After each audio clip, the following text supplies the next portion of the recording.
Ouais. Parfait. Ouais. Mesdames et messieurs, bonjour à tous et bonjour à toutes. C'est ici, juste derrière vous, que nous avons réussi une expérience incroyable d'un point de vue humain, sociétal et social. Nous avons réussi, nos équipes et moi, après plus de 8 années de recherche, à attraper une espèce en voie de prolifération.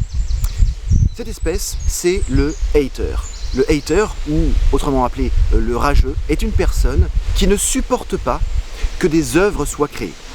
Ainsi, il réagit très vivement, très généralement sur la toile, pour pouvoir extérioriser son énervement, extérioriser son agressivité, et fait du mal aussi bien à lui-même qu'au créateur, et parfois même à ses proches. C'est donc à travers un processus de réhabilitation et d'adaptation au monde réel que nous avons pu aider cette personne vers le chemin du mieux-être. GG, bonjour. Nous avons d'abord une première question à vous poser qui est comment vous pourriez définir la mécanique du hater. Vous me disiez que vous aviez réfléchi à 3 grands points. GG. Eh bien, la première chose, c'est la nécessité d'agressivité. La nécessité d'agressivité permet d'en tirer un bénéfice secondaire à l'agressivité. Tout ça est un processus qui est relativement inconscient et qui justifie justement le travail de rédemption. L'agressivité va me permettre, en tant que hater, de tirer un bénéfice de satisfaction. Alors, par exemple, le soulagement. Quelque chose m'énerve, je dis que c'est de la merde, je dis que la personne est pourrie, et j'en tire un bénéfice de soulagement, hein, comme quand quelque chose nous agace, et on s'énerve d'un coup pour pouvoir exprimer l'agressivité. Il peut y avoir également un autre bénéfice secondaire qui est un bénéfice pécunier. Hein. Évidemment, si on est connu en tant que hater, et si on est reconnu en tant que hater, alors on va pouvoir peut-être tirer une sorte d'augmentation de visibilité sur les réseaux sociaux et donc en tirer un bénéfice secondaire d'ordre pécunier parce qu'on augmentera sa valeur marchande. Mais ça, c'est autre chose. C'est essentiellement pour soulager quelque chose qui est inconscient et qui est désagréable pour pouvoir extérioriser son agressivité. Ça, c'est la partie visible, hein. C'est quelque chose qui est presque addictif, qui est automatique. Hein. Si vous m'avez dit ça, l'autre jour au moment où, vous savez, je vous ai mis de l'huile chaude sur les pieds là. Voilà, c'est ça. Alors cette partie addictive visible, ok, d'accord. Ensuite, quelles sont les méthodes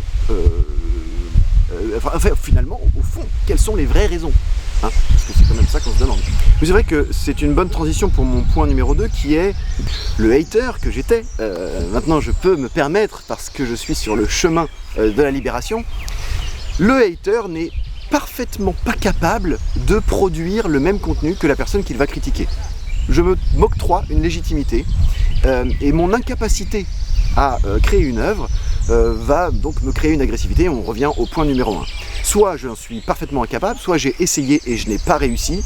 Le hater a tendance, dans ce point numéro 2, à se trouver des excuses de lâche pour expliquer son incapacité ou son manque de créativité. D'accord, en fait, finalement, vous êtes une grosse...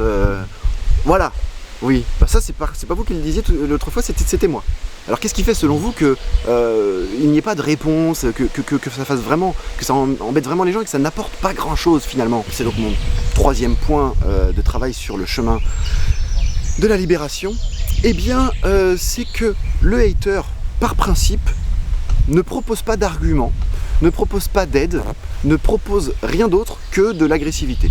Il va dire cette vidéo c'est de la merde, vos arguments sont fallacieux, encore un qui veut se faire du pognon, comme par hasard machin est copain avec machin. Donc il y a toujours une petite tendance complotiste chez le hater qui est parfaitement incapable de proposer des arguments. C'est-à-dire qu'il va simplement balancer une vacherie et ne surtout pas proposer de pistes de réflexion, ce qui fait que finalement mes 3 points tournent en boucle.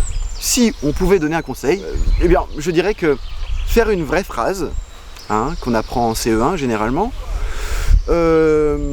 exprimer sa phrase dans un français correct, sujet, verbe, complément, plutôt qu'une simple insulte, plus se rendre compte qu'on est totalement incapable de faire la même chose, donc ça permet peut-être d'avoir un peu d'humilité, et troisièmement proposer des arguments qui sont peut-être vérifiables pour proposer une aide et une discussion, peut-être que ça pourrait être le chemin vers En tout cas, ça a été mon chemin vers la libération. Alors GG, pendant que mes collègues s'occupent de votre meilleur ami, hein, Bolos du 9-4, vous entendez? Voilà, ça s'est arrêté. Et il a dû faire une avancée dans son processus de réhabilitation. Alors, vous me disiez qu'il y avait deux options hein, pour aller vers le chemin de la rédemption, au moins pour lécher. J'ai dit lécher? Ouais, bah tu comprends. Pour laisser les gens tranquilles. Vous me disiez qu'il y avait deux options, c'est ça que vous avez réalisé pendant votre séjour. Nous appellerons ça un séjour.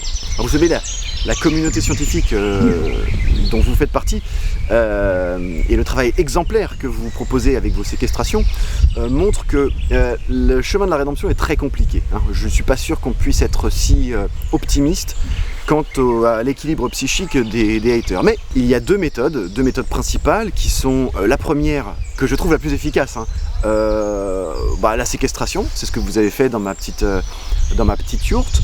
Alors peut-être que 3 mois c'est un peu long, peut-être que les seaux d'eau au réveil c'est un peu long, peut-être que de me couper internet, peut-être que de me raser la tête, oui parce que voilà, peut-être que c'est un peu long, peut-être que c'est un... mais peut-être que j'en avais besoin, hein, peut-être que j'en avais besoin. Ou alors, deuxième possibilité,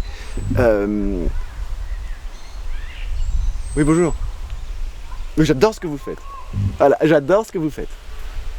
Oui. Oh, bah, je vous en prie. Je vous en prie. Excusez-moi. Excusez-moi. Je disais, bon, la deuxième méthode, hein, c'est une psychothérapie. Voilà. Une psychothérapie pour apprendre à, gérer ses propres angoisses, sa propre anxiété. Peut-être se rendre compte qu'on a tous un peu de créativité en nous. Et puis, c'est peut-être un petit peu plus long que votre méthode, mais c'est peut-être un petit peu plus sain. Bon, GG, non, parce que quand même... Ah oui. Non, ça fait... Ça, alors, j'ai plus de cheveux, voilà. Oui, on va le garder une petite semaine encore. Hein. Oui, pardon. Un mois Un an, d'accord. J'y retourne.